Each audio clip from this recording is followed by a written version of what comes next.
दृष्टि आईएएस के in focus programme में एक बार फिर आपका स्वागत है। मेरा नाम है मनीष। जैसे जैसे दुनिया में वरिष्ठ नागरिकों की संख्या बढ़ती जा रही है, वैसे वैसे अकेलापन भी एक प्रमुख स्वास्थ्य समस्या के रूप में उभरता जा रहा है। वर्ष 2023 में विश्व स्वास्थ्य संगठन ने अकेलेपन को वैश्विक स्वास्थ्य खतरे के रूप में अभिव्यक्त किया। वैश्विक स्वास्थ्य खतरे के रूप में अभिव्यक्त करना अपने आप में अकेलेपन को एक महत्वपूर्ण चुनौती के रूप में अभिव्यक्त करता है।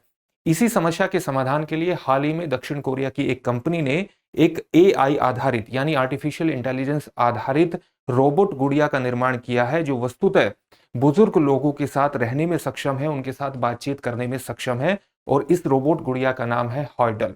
आज इन फोकस में इसी पर हम बात करेंगे। हमारे टॉपिक का नाम होगा, क्या है हॉयडल, क्या अकेलापन कर पाएगी दूर। सबसे पहले देखते हैं कि इस पूरे टॉपिक के अंतर्गत हमारी चर्चा के सामान्य पक्ष क्या रहने वाले हैं।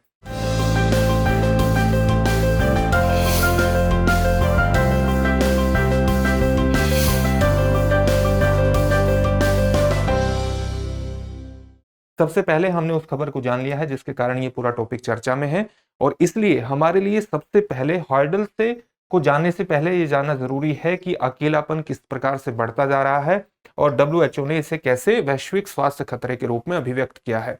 इसी के समाधान के लिए हॉयडल की रचना हुई है, एक एआई तकनीक आधारित रोबोट गुड़िया का निर्माण हुआ है। तो इसके बारे में जानेंगे, इसकी उपयोगिता के बारे में भी जानेंगे और इसके एक व्यापक महत्व पर भी प्रकाश डालेंगे। अंत में आपके लिए एक अभ्यास प्रश्न होगा जिसका उत्तर आपको कमेंट बॉक्स में कमेंट करके देना होगा। ये जो पूरा विषय है यूपीएससी की मुख्य परीक्षा के सामान्य अध्ययन प्रश्न पत्र 1, प्रश्न पत्र 3 और प्रश्न पत्र 4, 3 प्रश्न पत्रों से जुड़ता है। जहां तक हम प्रश्न पत्र 4 की बात करते हैं तो स्वाभाविक है ये एथिक्स के पेपर से निश्चित रूप से जुड़ जाएगा, विज्ञान और प्रौद्योगिकी जैसे टॉपिक से भी जुड़ जाएगा, एक एआई तकनीक के कारण और स्वास्थ्य संबंधी समस्याओं के कारण पेपर 1 से भी जुड़ जाएगा।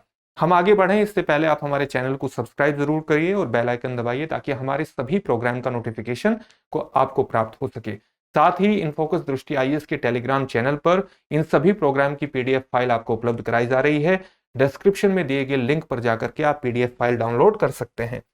तो सबसे पहले देखते हैं कि अकेलापन किस प्रकार से एक वैश्विक स्वास्थ्य खतरे के रूप में उभरा है। अकेलेपन से सामान्य अर्थ आपको क्या होता है कि एक मानसिक असुविधा को अभिव्यक्त करता है, एक भावनात्मक असुविधा को अभिव्यक्त करता है। जैसे जैसे दुनिया में एजिंग पॉपुलेशन बढ़ती जा रही है यानी वरिष्ठ नागरिकों की संख्या बढ़ती जा रही है, वैसे वैसे अकेलापन भी एक समस्या के रूप में उभरता हुआ जा रहा है। खासतौर से औद्योगिक क्रांति में किस प्रकार से एक न्यूक्लियर फैमिली का जो दौर चला है उसमें वरिष्ठ नागरिकों को अकेलेपन की समस्या का ज्यादा सामना करना पड़ रहा है और हाल के वर्षों में एक सार्वजनिक स्वास्थ्य खतरे के रूप में ये उभरा है। इसी को ध्यान में रखते हुए डब्ल्यूएचओ ने यानी वैश्विक स्वास्थ्य संगठन ने, विश्व स्वास्थ्य संगठन ने अकेलेपन को वर्ष 2023 में एक सार्वजनिक स्वास्थ्य खतरे के रूप में अभिव्यक्त किया, यानी एक पब्लिक हेल्थ क्राइसिस के रूप में, थ्रेट के रूप में इसको अभिव्यक्त किया है। और साथ ही अमेरिका की एक रिसर्च संस्था ने अकेलेपन की तुलना एक दिन में 15 सिगरेट पीने के बराबर की है, यानी इतने बड़े स्तर पर यह मानसिक रूप से नुकसान पहुंचा सकता है, भावनात्मक रूप से नुकसान पहुंचा सकता है। इसकी तुलनात्मक अध्ययन से यह हमें बात पता लगती है। इसी को ध्यान में रखते हुए इन समस्याओं का समाधान करने के लिए दक्षिण कोरिया की एक कंपनी है, उसने आर्टिफिशियल इंटेलिजेंस आधारित एक रोबोट गुड़िया का निर्माण किया है जिसको हम हॉयडल के नाम से जानते हैं। तो ये क्या है, एक रोबोट गुड़िया है और इसका जो निर्माण किया है वो artificial intelligence care robot developer द्वारा किया गया है, जो दक्षिण कोरिया की एक कंपनी है। डिमेंशिया से पीड़ित बुजुर्गों के साथ ये बातचीत करने के लिए एआई तकनीक का उपयोग करती है। डिमेंशिया से पीड़ित लोग कौन होते हैं? वस्तुतः डिमेंशिया जो है वो किसी खास बीमारी को, किसी स्पेसिफिक बीमारी को अभिव्यक्त नहीं करता, बल्कि एक जर्नल टर्म के रूप में अभिव्यक्त किया जाता है इसको। और डिमेंशिया से पीड़ित व्यक्ति की जो स्मृति है यानी उसकी जो मेमोरी है वो कमजोर हो जाती है, उसकी सोचने की क्षमता कमजोर हो जाती है, जिससे व्यक्ति के दैनंदिन जीवन में उसके निर्णय प्रभावित होने लगते हैं, उसका दैनंदिन जीवन प्रभावित होने लगता है। तो डिमेंशिया से पीड़ित बुजुर्गों के साथ बातचीत करने के लिए एआई तकनीक का प्रयोग किया जाएगा। कैसे प्रयोग किया जाएगा? क्योंकि ये कई फंक्शन करने में, कई कार्य करने में सक्षम है। जैसे इसमें बहुत ही सोफिस्टिकेटेड लैंग्वेज प्रोसेसिंग स्किल्स है, यानी ये व्यक्ति के साथ अपनी लैंग्वेज स्किल्स के माध्यम से, सोफिस्टिकेटेड लैंग्वेज स्किल्स के माध्यम से किसी भी व्यक्ति के साथ बातचीत करने में सक्षम होगी। यानी अगर डिमेंशिया से पीड़ित व्यक्ति इसके साथ बातचीत करना चाहेंगे तो इसके साथ बातचीत कर सकते हैं। साथ ही ये उनकी भावनाओं को भी पहचानने में सक्षम होगी, यानी भावनात्मक पहचान की इसमें क्षमताएं हैं। साथ ही म्यूजिक प्ले करने की भी इसके अंतर्गत क्षमताएं हैं, जिससे बुजुर्गों को पूरा एक साथ महसूस होता है। जिस प्रकार से एक सामान्य व्यक्ति के साथ उनको अपना साहचर्य महसूस होता है, उसी प्रकार से इस एआई रोबोट के साथ भी उनको पूरा साहचर्य महसूस होगा, यानी किसी का साथ महसूस होगा और भावनात्मक रूप से वो मजबूत बन सकेंगे। तो हॉयडल क्या हुआ? एआई देखभाल रोबोट है जो बुजुर्गों को का व्यक्तिगत ध्यान रखने में सक्षम है। व्यक्तिगत ध्यान किस प्रकार से रखेगा?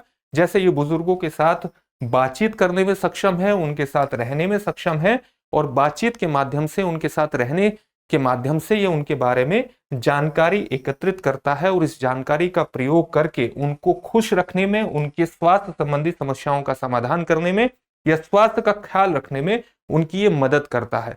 एक प्रकार से आप कह सकते हैं कि ये एक एआई तकनीक ऐसी है जो इमोशनली लोगों को सपोर्ट करती है, यानी उपभोक्ताओं का भावनात्मक रूप से उनको समर्थन करेगी, और साथ ही इन भावनात्मक रूप से समर्थन करने के कारण इसकी प्रामाणिकता ज्यादा है, ये ज्यादा भरोसेमंद मानी गई है। साथ ही इस जो रोबोट गुड़िया है, रोबोट गुड़िया के साथ जो ऐप आता है उसका इस्तेमाल करके और वेब मॉनिटरिंग प्लेटफॉर्म का इस्तेमाल करके इस पर निगरानी भी रखी जा सकती है, और साथ ही ये सुरक्षा उपाय भी इसमें किए गए हैं। यानी अगर बुजुर्ग व्यक्ति बहुत समय तक किसी प्रकार की हलचल नहीं दिखती है तो ये रोबोट गुड़िया अलार्म का प्रयोग करके चेतावनी भी दे सकती है, यानी इसमें सुरक्षा उपाय भी किए गए हैं। साथ ही इसके बारे में कुछ और सामान्य जानकारी हासिल कर लेते हैं। जैसे स्वास्थ्य की निगरानी के लिए दिन में 2 बार ये प्रश्न और उत्तर का प्रयोग करती है।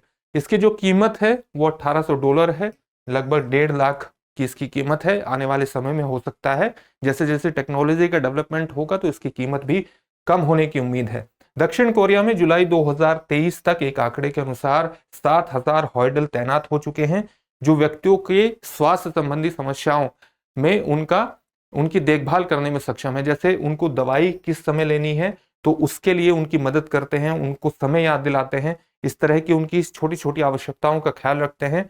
हॉयडल उपयोगकर्ताओं की जो दक्षिण कोरिया में औसत आयु है वो 82 वर्ष है, यानी अधिकांशतः बुजुर्ग लोगों के द्वारा ही इसका इस्तेमाल किया जा रहा है, और ये एक तरह से फैमिली की मदद करने में बहुत सक्षम है।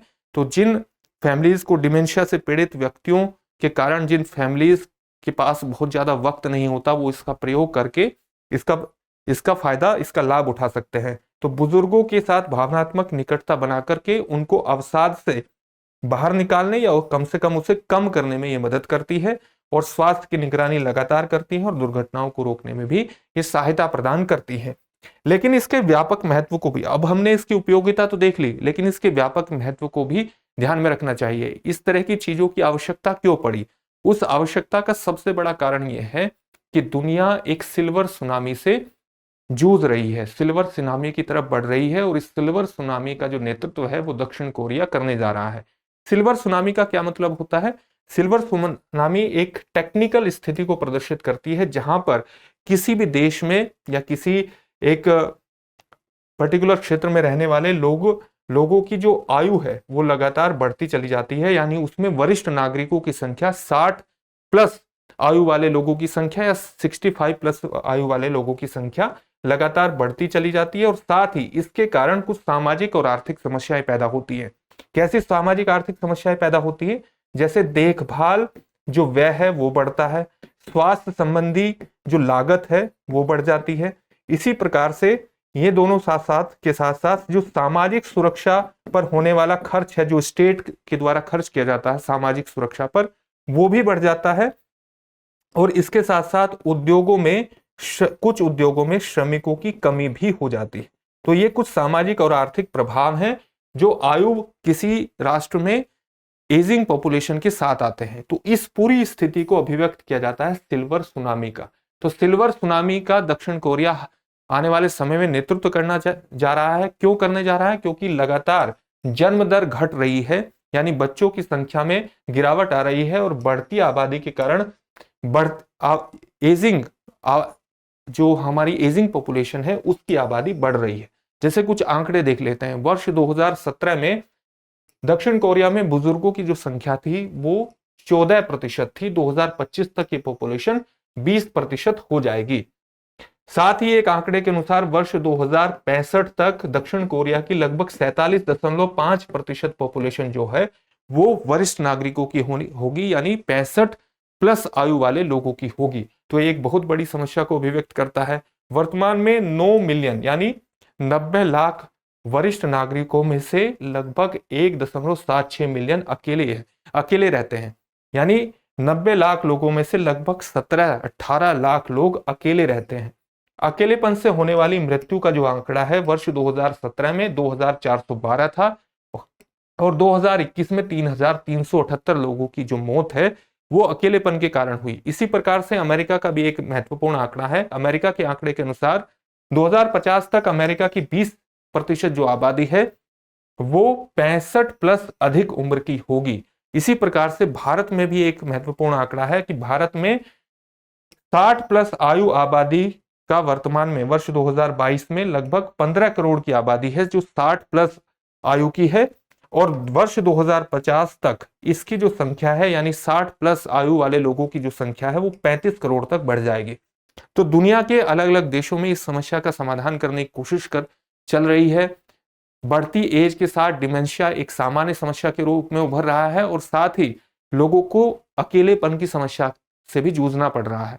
इन्हीं समस्याओं के समाधान के लिए इस दक्षिण कोरियाई कंपनी ने हॉयडल का निर्माण किया है। एआई तकनीक आधारित एक रोबोट गुड़िया का निर्माण किया है और इसी प्रकार से अन्य प्रौद्योगिकी भी विकसित हो रही है। जैसे इंटरनेट ऑफ थिंग्स से जुड़े सेंसर इस बात का पता लगा सकते हैं कि वास्तविक समय में तापमान क्या है, आर्द्रता यानी ह्यूमिडिटी क्या है, और शारीरिक गतिविधियों का मापन भी कर सकता है। यानी अलग अलग प्रयास प्रौद्योगिकी के आधार पर इस समस्या से लड़ने के लिए चल रहे हैं और उसी प्रयासों में से एक महत्वपूर्ण प्रयास है हॉयडल तकनीक। अंत में हम एक प्रश्न देखेंगे। प्रश्न देखने से पहले आपके लिए एक सूचना है। सूचना यह है कि यूपी पीसीएस के लिए फाउंडेशन बैच सामान्य अध्ययन का प्रारंभ हो रहा है। प्रीलिम्स और मेंस नवीन पाठ्यक्रम पर आधारित होगा। लाइव ऑनलाइन फॉर्म में इसकी क्लासेस चलेंगी। एडमिशन इसमें प्रारंभ हो चुके हैं। अधिक जानकारी के लिए आप इस नंबर पर कॉल करिए। साथ ही आरएएस फाउंडेशन बैच जिसमें जो सामान्य अध्ययन पर आधारित होगा, इसमें प्रीलिम्स और मेंस दोनों शामिल होंगे। लाइव ऑनलाइन फॉर्म में क्लासेस चलेंगी और इसमें भी एडमिशन प्रारंभ हो चुके हैं। 28 मार्च से कक्षाएं प्रारंभ हो जाएंगी। अधिक जानकारी के लिए आप इस नंबर पर कॉल कर सकते हैं। आज के टॉपिक से संबंधित एक प्रश्न देख लेते हैं। प्रश्न बहुत सामान्य सा है और वीडियो में दी गई जानकारी के आधार पर आप उसका उत्तर दे सकते हैं। हॉयडल क्या है? आपके ऑप्शंस हैं एक एआई गुड़िया, एक एआई गुब्बारा, एक एआई कार यानी आर्टिफिशियल इंटेलिजेंस कार, या उपयुक्त में से कोई नहीं। इस प्रश्न का उत्तर आप हमें कमेंट बॉक्स में कमेंट करके जरूर दीजिए। साथ ही हमारे चैनल को भी सब्सक्राइब करिए और बेल आइकन दबाइए ताकि सभी प्रोग्राम का नोटिफिकेशन आपको प्राप्त हो सके। फिर से एक नए सेशन में आपसे मुलाकात होगी। धन्यवाद। डियर व्यूअर्स, अपने एग्जाम की तैयारी को और बेहतर करने के लिए हमारे चैनल को लाइक, शेयर और सब्सक्राइब करना न भूलें।